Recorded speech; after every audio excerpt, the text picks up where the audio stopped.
নমস্কার বন্ধুরা, জ্যোৎস্নার রীতিকথায় আইটি নতুন পর্বে তোমাদের সকলকে স্বাগত জানাই।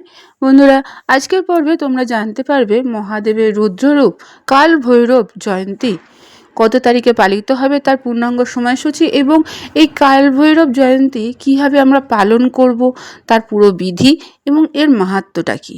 এত কিছু প্রশ্নের উত্তর আজকে পুরো পর্বে তোমরা জানতে পারবে, তাই স্কিপ না করে পুরো পর্বটি দেখো। ভালো লাগলে সবার কাছে শেয়ার করে দেবে, লাইক করে দেবে, পাশের বেল আইকনটি অবশ্যই প্রেস করে রাখবে যাতে পরবর্তী ভিডিওর নোটিফিকেশন সবার আগে তোমাদের কাছে চলে যেতে পারে।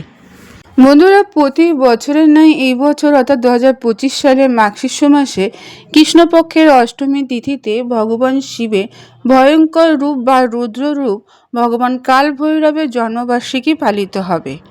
এই পবিত্র দিনে ভগবান শিব অধর্ম, অন্যায় এবং অহংকার ধ্বংস করার জন্য কাল ভৈরব রূপ অবতারিত হয়েছিলেন। তাই এটি কাল ভৈরব অষ্টমী বা কালাষ্টমী বা কাল ভৈরব জয়ন্তী নামে পরিচিত। শাস্ত্র অনুসারে ভগবান কাল ভৈরবের উপাসনা করলে জীবন থেকে ভয়, রোগ, অকাল মৃত্যু, দুর্ভাগ্য, নেতিবাচক শক্তি দূর হয়। ভক্তরা সাহস, আত্মবিশ্বাস, আধ্যাত্মিক শক্তি অর্জন করতে পারে। কাল ভৈরবকে কাশীর কোতোয়াল নামে পরিচিত, কারণ তিনি ধর্ম রক্ষা করেছিলেন এবং ন্যায় বিচার প্রতিষ্ঠা করেছিলেন। সেই জন্য 2025 সালে কবে কাল ভৈরব জয়ন্তী পালিত হবে এইবার তোমরা জানতে পারবে। বৈদিক পঞ্জিকা অনুসারে এই বছর অর্থাৎ 2025 সালের মাঘশিষ্য মাসে কৃষ্ণপক্ষের অষ্টমী তিথি শুরু হবে 11ই নভেম্বর 2025 মঙ্গলবার রাত 11:09 এবং এই তিথিটি শেষ হবে 12ই নভেম্বর 2025 বুধবার রাত 10:58।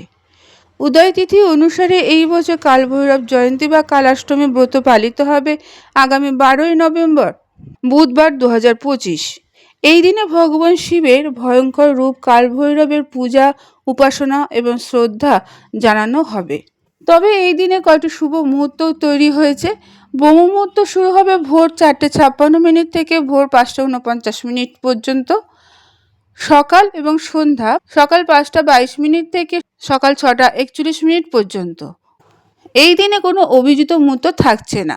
বিজয় মুহূর্ত থাকছে 1:53 থেকে দুপুর 2:36 পর্যন্ত। গোধূলির সময় থাকছে বিকেল 5:29 থেকে বিকেল 5:55 পর্যন্ত। কাল ভৈরব জয়ন্তীর দিন আমরা কীভাবে মন্দিরে পুজো করব তা এবার জেনে নেব। কাল ভৈরব জয়ন্তীর দিন বাড়ির মন্দির বা পুজো মণ্ডপে ভগবান কাল ভৈরবের মূর্তি বা ছবি স্থাপন করে তার সামনে সরষের তেলের প্রদীপ জ্বালাতে হবে। ভৈরব জয়ন্তীর দিন ভৈরব চল্লিশা বা ওম ভৈরবায় নমঃ মন্ত্রটি 108 বার পাঠ করতে হবে। ভৈরব জয়ন্তীর দিন মহাকালকে কালো তিল, কলাইয়ের ডাল, তেল এবং নারকেল নিবেদন করবে।